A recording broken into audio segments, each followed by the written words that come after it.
Zaman-zaman ölkənin bəzi yerlərində mal, eləcə də dana əti adı ilə at, eşşək və ya camış əti satıldığı istiqamətində xəbərlərə rast gəlirik.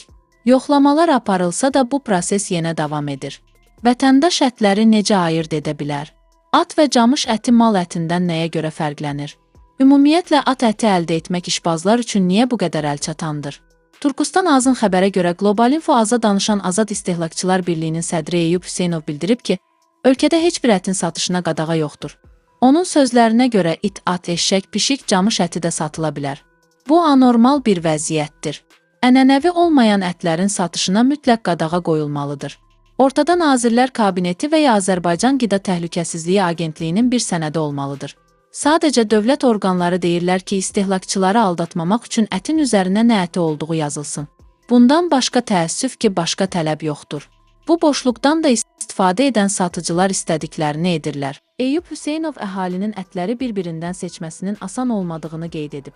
At və ya başqa heyvanların sümüksüz hissəsi mal ətinə qarışdırılıb satıla bilər. Hökumət hər şeyi biznes qurumlarının vicdanına buraxdığı üçün belə bir anormal vəziyyət var. İstehlakçılar mal haqqında informasiya almaq hüququna malikdirlər. Malların rəsmi qaydada sənədləri olmalıdır. Ancaq bütövlükdə götürsək, Azərbaycanda 80% satılan malların sənədi yoxdur. Əgər istehlakçı ət alan vaxtda onun sənədini tələb etsə, sənəddə görünməyəcək ki, o it ətidir yoxsa yox. Orada sadəcə ət sözü yazılacaq. Vəssalam. İstehlakçılar bu kimi şübhəli vəziyyətlə rastlaşan zaman 1003 qaynar xəttə məlumat verə bilərlər. Onlar bilməlidirlər ki, at və eşşək əti qırmızı olur, qaynadanda spesifik dad verir. Camış ətində qabırğalar xeyli enli, rəngi isə nisbətən ağ olur. Əslində camış əti mal və dana ətindən üstündür.